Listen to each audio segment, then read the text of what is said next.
Hello guys, আজকের দিনটা খুবই স্পেশাল কারণ আজকে ফার্স্ট টাইম আমি আমার ফ্রেন্ডদের সাথে দীঘা যাচ্ছি। তো চলো একসাথে রেডি হওয়া যাক। যেহেতু ট্রাভেলের ব্যাপারটাই একদম কমফোর্টেবল ড্রেস পরে নিয়েছি, তবে একটু আধটু মেকআপ তো করতেই হবে, তাই না? তাই ফার্স্টে স্কিন কেয়ারটা কমপ্লিট করেই ইউজ করে নিয়েছি ফাউন্ডেশন, আর সেটাকে খুব ভালো মতো ব্লেন্ড করে নিয়েছি।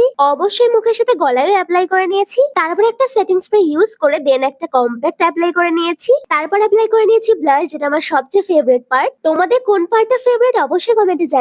এরপর ইউজ করে নিয়েছি ব্লু হেভেনের একটা ব্লু কাজল, চোখটা ক্লাসি দেখানোর জন্য। দেন আইব্রোটা একটু কম করে নিলাম। তারপর ইউজ করে নিলাম একটা মাস্কারা। আমি এখানে ইউজ করছি জুডিওর একটা মাস্কারা। দেন আমার একটা ফেভারিট ইয়ারিংস পরে নিলাম। সব শেষে লুকটা কেমন লাগছে অবশ্যই কিন্তু কমেন্টে জানাতে ভুলো না। তবে আমার স্পেশালি লুকটা অনেক ভালো লেগেছে। এখনো কিন্তু শেষ হয়নি। এরপর বের করলাম আমার ফেভারিট স্নিকার্স। দেন আমার ফেভারিট বডি স্প্রে অ্যাপ্লাই করে আজকের লুকটা এখানেই কমপ্লিট করলাম। দীঘার ব্লগ কিন্তু অলরেডি চলে এসেছে গাইস, আমি নিচে অ্যাটাচ করে দিয়েছি, তোমরা অবশ্যই দেখো। বাই।